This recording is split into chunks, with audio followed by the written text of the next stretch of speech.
Allez, go.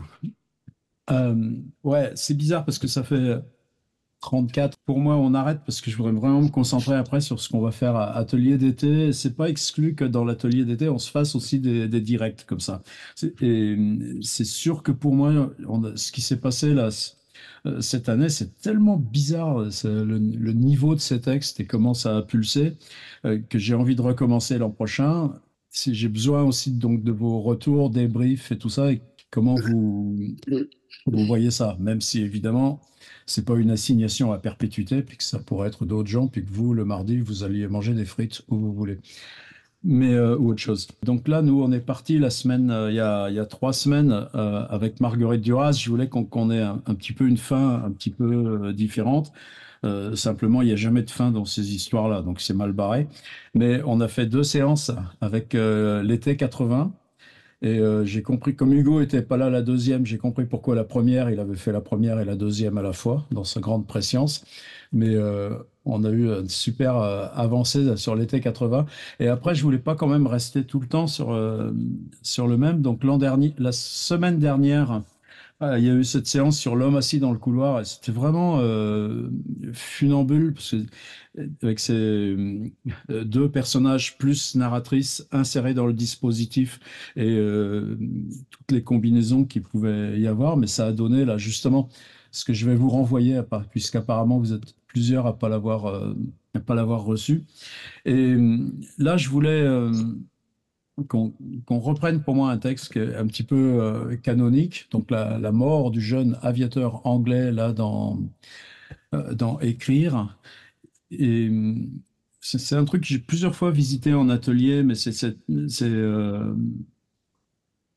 j'allais dire, c'est infini. Et là, l'idée, ça aurait été que vous ayez fait les 3 séances dernières sur Duras ou pas, ou une seule, ou même pas du que ce qu'on va écrire là sous forme de fragments à partir de la mort du jeune aviateur anglais, euh, que ça puisse être sur la base de ce que vous avez écrit.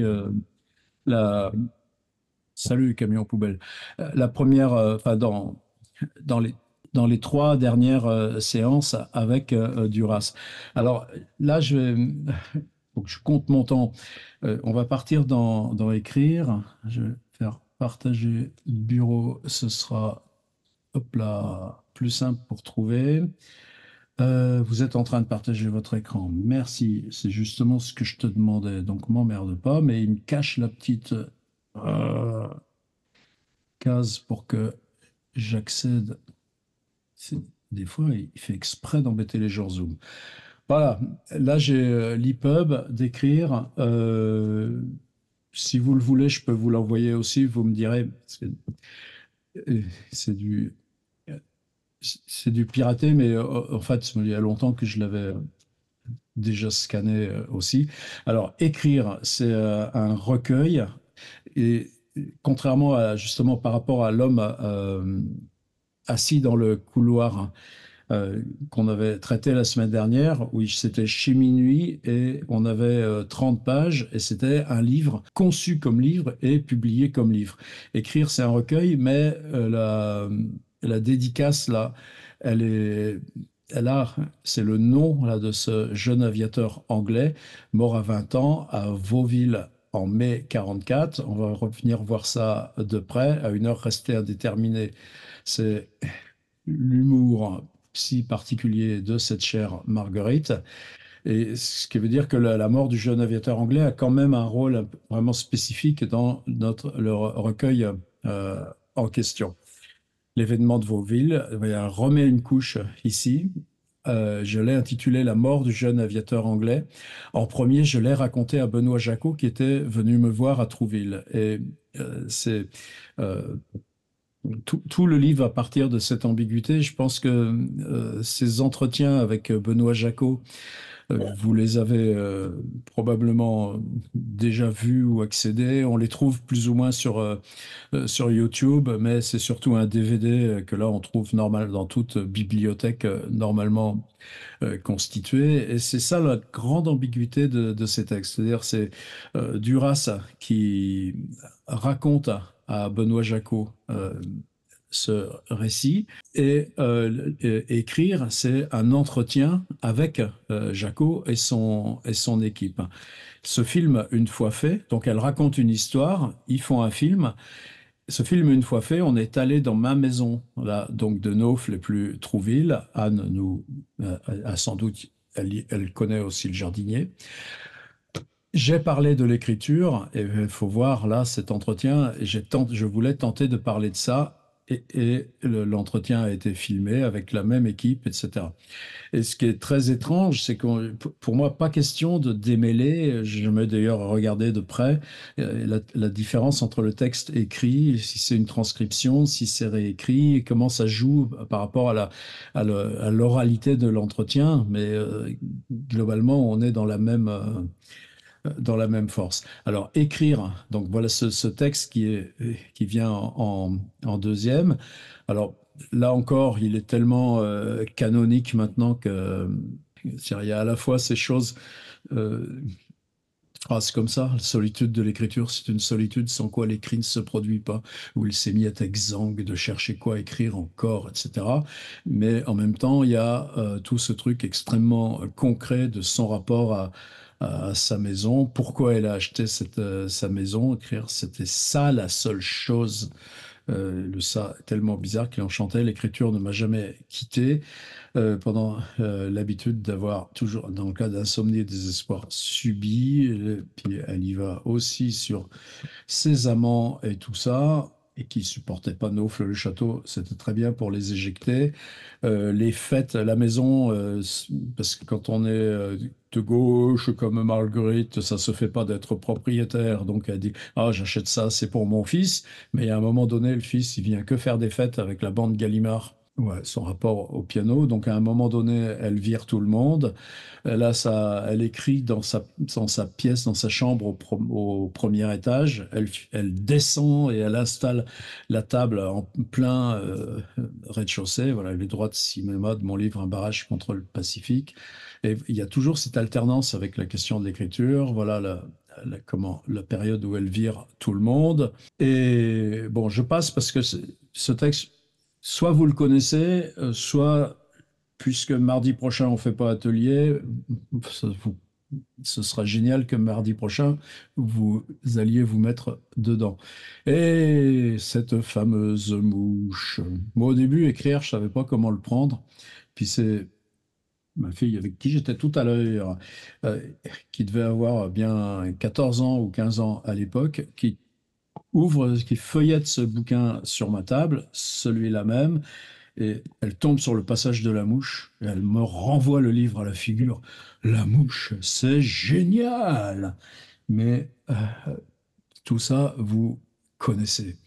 Cette mort de la mouche, c'est devenu ce déplacement de la littérature. Soit on éclate de rire, soit après on se dit, mais de quoi tu ris? Ben, tu vois, Michel Porte, elle a eu un fou rire quand j'ai lu le Ralac. Allez, maintenant, mais en même temps, vous voyez cette tension, c'est-à-dire là, voilà, c'est tout. Ouais, c'est tout, mais je vais parler de ce rien. On peut aussi ne pas écrire, oublier une mouche, seulement la regarder, voir comme à son tour, elle se débattait d'une façon terrible, comptabilisée dans un ciel inconnu, et de rien, voilà, c'est tout. Je vais parler de rien. Ça, c'est pour ce texte. Et normalement, si ça avait été chez Minuit, ce texte-là qui fait dans le folio, page 13, page 53, Jérôme Lindon, il en aurait fait un livre autonome. Et l'entretien avec Benoît Jacot, qui s'appelle Écrire, c'est totalement autonome. Et de la même façon, la mort du jeune aviateur anglais, qui fait exactement 21 pages du folio, mais 21 pages. Alors, j'avais aucune idée de comment c'était. Il y a exactement 132 paragraphes. Et c'est donc une entité totalement, là aussi, indépendante. Je vais revenir. Après, dans la table des matières, on a un texte sur Rome, qui est vraiment un texte de... c'est l'Italie, c'est Rome, c'est un Aldotel, c'est le soir, c'est la Piazza Navona, etc., etc. Mais bon, c'est quand même Duras, mais franchement, c'est Durand. c'est beaucoup plus du remplissage par rapport à, à écrire et à la mort du jeune aviateur anglais. Ce préambule étant fait, nous, on revient là. Et euh, je vais vous envoyer évidemment le PDF. J'ai mis le PDF intégral. J'ai pas cherché à faire de montage, évidemment, juste vous le balayer. Ce qui m'intéresse, c'est la fragmentation. Donc, elle, 130 paragraphes. En 40 minutes, vous ne ferez pas 130 paragraphes. Elle, c'est 130 paragraphes sur une histoire. L'histoire, ça tient en trois lignes dans la dédicace que je vous ai montré tout à l'heure, là, qu'elle met en tête de bouquin. Je dédie ce livre à la mémoire de W.J. Cliff, mort à 20 ans à Vauville en mai 1944 à une heure indéterminée. Et euh, c'est tout de suite l'ambiguïté, c'est-à-dire je raconte cette histoire pour faire un film, mais j'écris pour faire un film parce que je ne sais pas écrire, j'arriverai pas à écrire, je n'ai pas assez, je ne saurais pas comment en faire un récit et je ne saurais pas sur quoi m'appuyer, je n'ai pas assez de choses, je n'ai pas assez d'éléments pour construire un livre à partir d'un élément qui est totalement simple et minuscule, un nom. Un nom sur une dalle de granit, et c'est strictement tout. Elle ne peut pas faire un livre avec ça. Par contre, l'idée de penser qu'on fait un film, à ce moment-là, elle revient toujours à ce truc-là. Ce livre n'est pas un livre, ce n'est pas une chanson, mais toujours il y a cette ambiguïté avec une possible complaisance. Mais ça, nous, on ne juge pas ça et on ne rentre pas ça. Ça, c'est typiquement aussi du Duras caricature vide, virgule. Oui, le lieu, lui, reste très désert, point. Vide, virgule. Oui, point. Presque vide. C'est du Duras qui fait du Duras. Et là encore, nous, on va pas entrer là-dedans. Ce qui nous intéresse là, c'est que ces 130 fragments, alors il y a des fragments qui concernent uniquement l'écriture. Et vous allez voir, je vais aller à la fin du texte, mais ça encore, probablement la plupart d'entre vous se souviennent de ce genre de phrase. Et un jour, il n'y aura rien à écrire, rien à lire, il n'y aura plus que l'intraduisible de la vie, ce mort si jeune, jeune à hurler.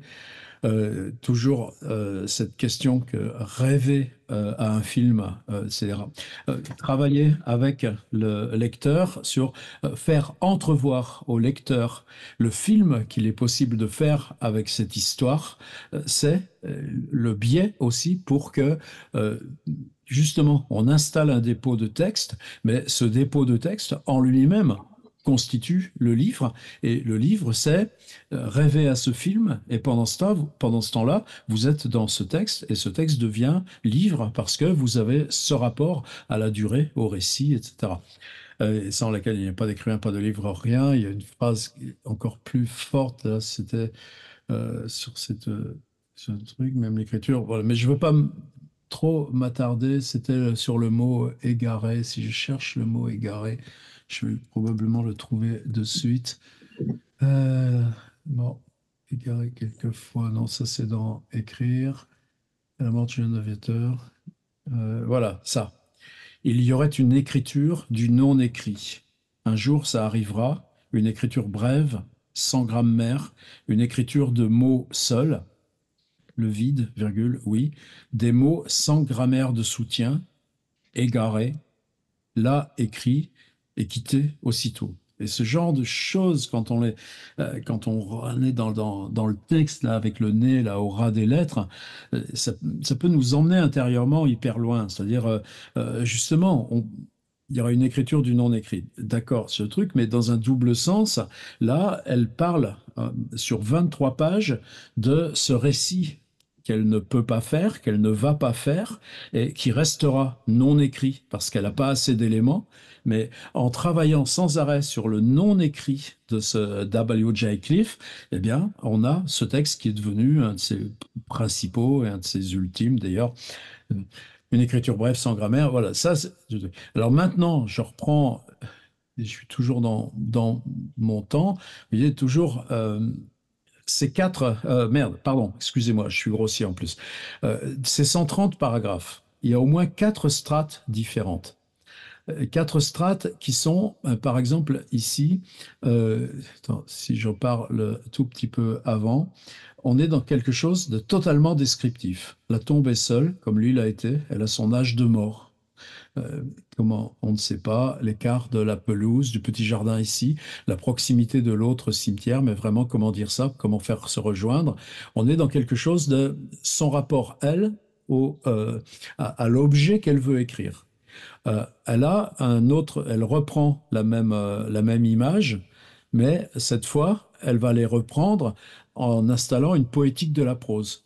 J'ai vu le ciel avec le soleil à travers les arbres, eux aussi tués dans les champs. On est totalement dans quelque chose de métaphorique. Les arbres noirs. J'ai vu que les arbres étaient encore noirs. Et puis l'école communale, là encore, on pourrait dire que c'est le Duras comme totalement tic. Elle était là, elle aussi. Et j'ai entendu que les enfants ont chanté Jamais je ne t'oublierai. Bon, c'est pas à nous qu'elle compte nous faire croire ça.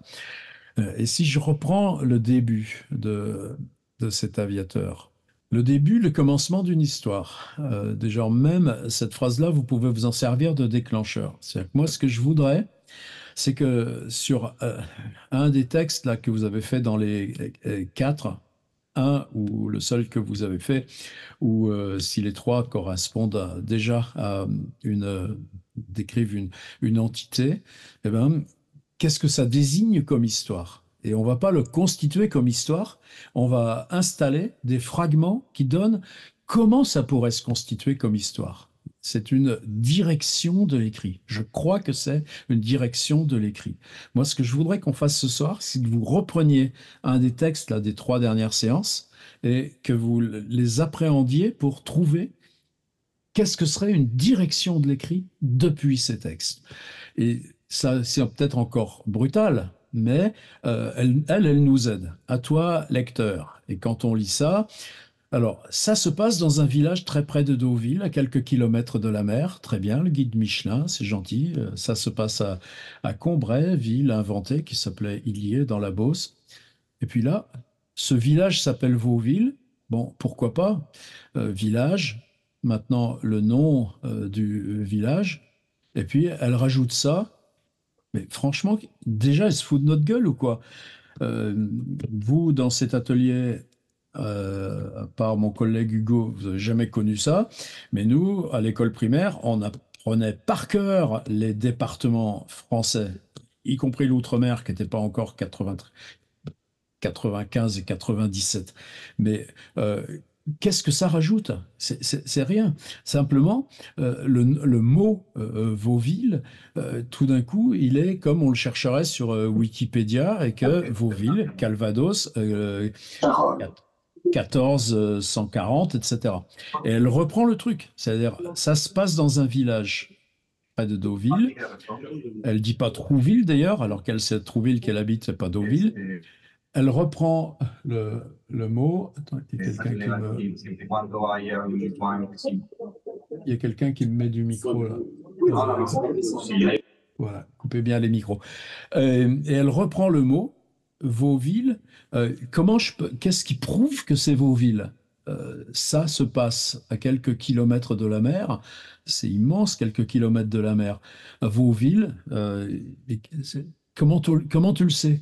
Et tout d'un coup, elle passe là, c'est le mot sur le panonceau. Et si vous cherchez Google Maps, on pourrait le faire, je ne vais pas le faire pour pas perdre de temps, mais Google Maps, c'est qu'on cherche vos villes, on va trouver vos villes et on va voir que effectivement, à l'entrée du bled, il y a un panonceau marqué vos villes. Peut-être que les paysans l'ont mis cul par-dessus tête et qu'à la sortie, il y a le même mot avec le truc rayé. Et là, mine de rien, ça se passe. Ce village s'appelle Deauville. Je vais vous faire croire que c'est vrai. Donc je vous dis le département, non, ça suffit pas. Par contre, si je vous dis c'est le mot sur le panonceau, ou sur la pharmacie ou sur l'église, eh bien, à ce moment-là, j'ai gagné une instance de preuve. Après, là, on va avoir la documentation. C'était sur le conseil d'amis commerçante à Trouville. Tiens, maintenant, c'est plus Deauville, c'est bien Trouville. Ses amis, donc, elle m'avait parlé de la chapelle de Vauville. Et c'est Yann Andrea qui l'a conduit dans sa, c'était quoi? Une 504, ouais, ou une 304, je me rappelle plus. Mais enfin, c'était une belle Peugeot toute rutilante. Et j'ai donc vu l'église ce jour-là, cette première fois, sans rien voir de ce que je vais raconter. Et là, c'est une strate qui pour moi est importante, parce que c'est l'histoire que je vais raconter, c'est un truc, mais c'est dire euh, pourquoi je le fais et de quoi c'est né. Ben, c'est né de ce que j'ai vu ce jour-là, l'église. Et à ce moment-là, je ne savais rien du tout de ce que là, maintenant, je vous raconte. Et là, on dirait qu'elle se fiche encore de notre gueule. Elle m'avait parlé de la chapelle adorable. Tu reprends le paragraphe. L'église est en effet très belle, même adorable. Ensuite, un petit coup de Wikipédia. À ta droite, il y a un petit cimetière qui rappelle le Père Lachaise, etc. Franchement, Duras, tu te fous de notre gueule. Oui, mais hop là, c'est de l'autre côté de cette église qu'il y a le corps du jeune aviateur anglais tué le dernier jour de la guerre. Et là, est-ce que vous avez une virgule? Là, il y en a des virgules. Là, il n'y en a plus. C'est une phrase d'un seul truc. C'est de l'autre côté de cette église qu'il y a le corps. Et pof, l'idée du corps qu'elle amène, ça va être extrêmement important. Allez, si je brûle mes cartouches encore beaucoup plus vite, euh, plus le corps ensuite, elle va tout d'un coup, à un moment donné, elle, c'est là, la mort adorable, le jeu de mort anglais, non, je sais pas, ça va trop vite là pour que je vous en parle. En fait, ce qui, elle, lui fait que tout d'un coup, cette histoire devient une traversée, c'est que son propre frère a été mis dans une fosse commune au Vietnam. Donc, elle en parle, oui, c'était là, je l'ai vu passer de suite. Angluer, reste Vauville, André Hatra, les routes qui sont. Excusez-moi, je veux pas. L'enfant était mort, il aurait un truc. Euh, non, mais je veux pas me perdre. Mais tout d'un coup, c'est que elle, le fait que le corps de son frère mort à la guerre, enfant mort à la guerre, lui est impossible, lui est inaccessible. Ce corps-là, pour elle, devient le passage vers son frère. C'est-à-dire que, excusez-moi, je vous parle d'une chapelle, d'une stèle et de machins comme ça. Mais si je vous en parle, c'est que pour moi, euh, ça fait un court-circuit total avec mon propre drame. Et cette chose que je porte, et puis vous voyez le mot corps, dans le corps, c'est ça, l'écriture, c'est le train de l'écrit qui passe par votre corps, c'est théâtre vidé de la Caire, enfant de 20 ans, etc.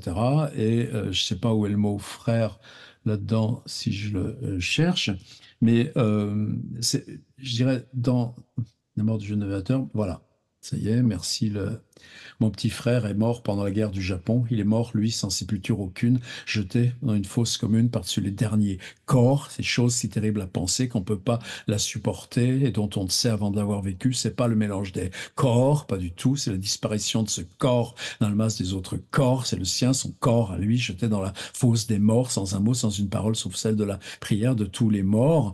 Et cette instance, pour moi, si je reviens à ce début, et puis je m'arrêterai juste sur le début, j'ai donc vu l'église ce jour-là. C'est totalement contingent. On lui a dit, ah, mais pourquoi vous n'allez pas vous balader à vos villes? Ça y est, ils y arrivent. On voit le mot, c'est sur le panonceau. Et puis là, tout d'un coup, on tombe et il y a le cimetière et on a exprès un paragraphe totalement nul. Et puis de l'autre côté, bam, le corps. Et tué le dernier jour de la guerre, donc tout ce truc de destin, d'absurde, au milieu de la pelouse, dalles de granit gris clair parfaitement polies. Et ce truc très bizarre aussi, je ne l'ai pas vu tout de suite, je l'ai vu quand j'ai connu l'histoire.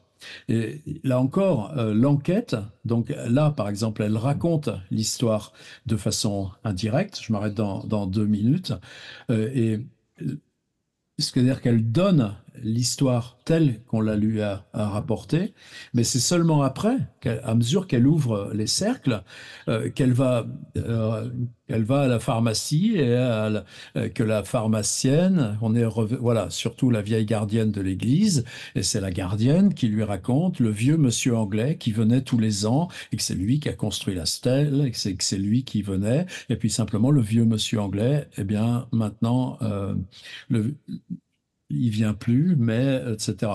À Vauville, le chant. Et plus loin, il y a la patronne du bistrot, parce qu'évidemment, on va boire un petit coup avant de repartir. Mais là, je ne vais pas insister, mais il y a donc d'autres témoignages. Tous les gens du village connaissent le truc et aussi l'histoire du vieil homme. À la guerre, il parle plus. La guerre, c'était cet enfant. Mais il y a d'autres témoins comme ça qui. Euh, Moi, il faut que je m'arrête. Je vais vous donner le PDF. Donc, vous voyez, là, c'est vraiment le scan direct du folio. Le blanc entre les paragraphes, c'est Duras, c'est-à-dire qu'on a vraiment 130 paragraphes qui sont indépendants les uns des autres. Mais moi, ce qui importe, c'est le début c'est les strates. C'est-à-dire, si c'est une note sur le lieu, eh ben vous faites une note sur le lieu. Et le lieu, c'est quoi le mot? Le mot, c'est sur le panonceau, c'est Monica que je vais désactiver. Hop là. Et le début de votre enquête, et les choses là qui sont de l'ordre du renseignement, de l'ordre du non fictionnel, ce qu'on vous a rapporté, euh, et à un moment donné, pensez que mon petit frère était mort, c'est-à-dire que Duras, quand elle voit cette stèle, d'abord elle ne la voit pas, quand il y a le lien à cette histoire, à ce truc de ce gamin de 20 ans, et tué le dernier jour de la guerre et que un vieux bonhomme est venu tous les ans en pèlerinage, bien elle, c'est son secret là pour écrire ce truc-là, c'est le rapport à son frère. Les autres choses, donc comment vous développez fragment par fragment des choses qui peuvent partir dans une poétique, y compris de la ville. Ouais, il faut que je m'arrête parce que sinon je vais le truc. Mais vous voyez, c'est elle en train de faire le reportage au premier degré pour construire les éléments documentaires dont elle va se servir. Et inversement, c'est parce qu'elle c'est là, moi, où je voudrais qu'on tente ce soir, c'est-à-dire euh, celle de ce livre ici. On affirme que c'est un livre, mais ce livre, c'est simplement une direction de l'écrit. Et elle, ce qui arbitrairement, et c'est comme l'été 80 de ce point de vue-là, fait que c'est devenu un livre, pragmatiquement, c'est qu'on a pris des notes qui sont l'ensemble des notes et des différentes strates qui pourraient composer le matériau d'un livre. Mais en disant, tiens, quel film on ferait avec ça? On laisse en arrière la question du livre, et c'est la question du film qui, là, nous colle le nez directement. Bah, l'enfant est resté prisonnier de son avion, phrase narrative, un météore monoplace, et ben là, on peut chercher, on va trouver ce que c'est qu'un météore monoplace.